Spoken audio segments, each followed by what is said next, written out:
Hi, have a nice lunch. We do this every day at noon, have lunch together and talk about the important issues of the day.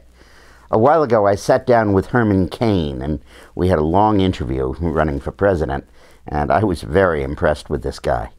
But one of the big things that impresses me about him is that as an African-American Republican, he really poses an alternative idea of upward mobility to the class warfare that Barack Obama is preaching. Have a look.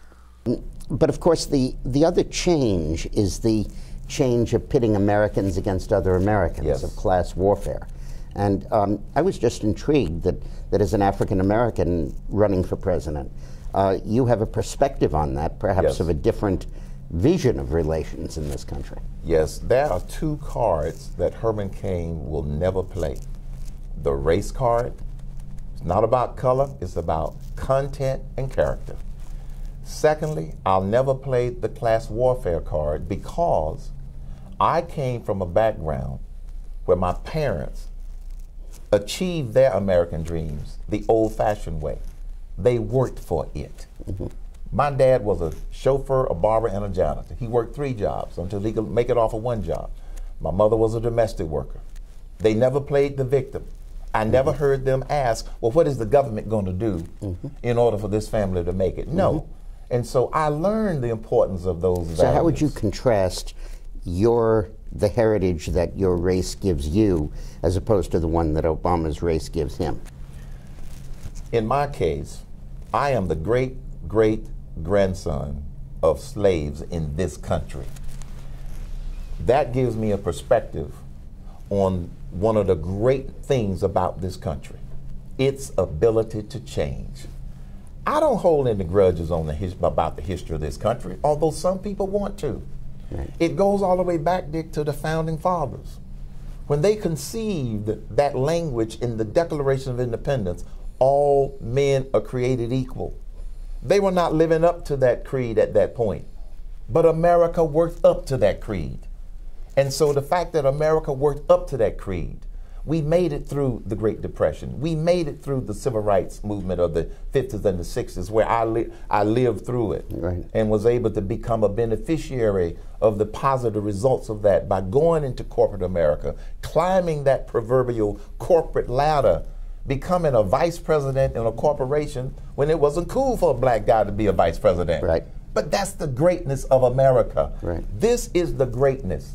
And how do you contrast that with Now, the Obama? way I contrast it with Obama is because his father was African and his mother was American.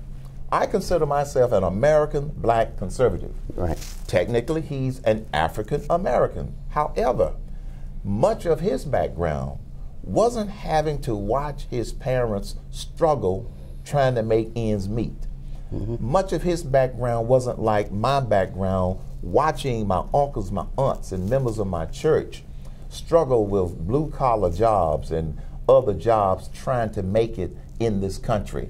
I saw the change in this country, civil rights-wise, firsthand, up close and personal. And so I think that that gives me a better appreciation for what people are really going through to try and make it. Now, how did that lead you to evolve into a conservative Republican, whereas it led so many other figures like John Lewis and Jesse Jackson and Jesse Jackson Jr.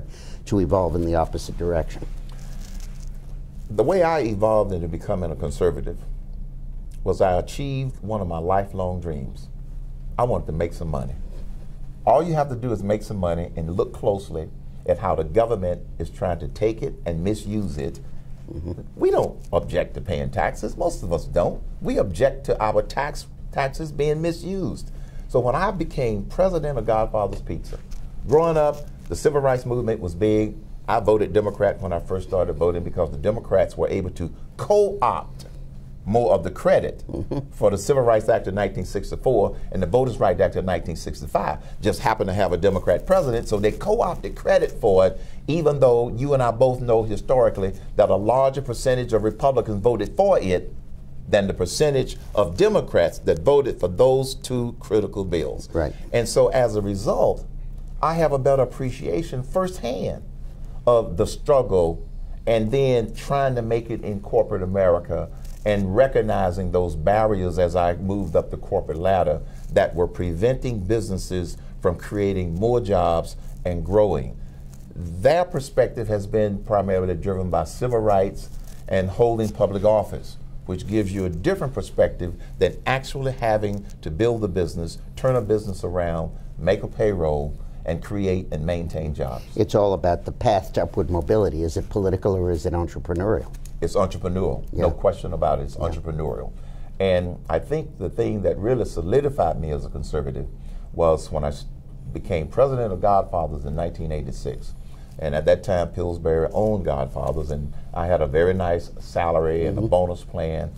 And I was starting to make some quote-unquote real money. Yeah. And this was one of my American dreams. I know it was materialistic, but when you have no money as a child, you have a material dream. Right. Now I have other dreams that I want to basically pursue. But then the straw that broke the camel's back was in the early 90s when they passed the biggest tax increase in the history of America, and Senator Bob Kerrey of Nebraska was the one who passed the deciding vote. And in that tax increase, I think it was like 1993, they had something called a surtax. I asked my accountant, what is that? He said, it's a tax on the tax that you pay. Yeah. I said, I can't tell you exactly what I said. I don't want to repeat it on camera. You have got to be kidding me. Is this how America is unfolding? Yeah.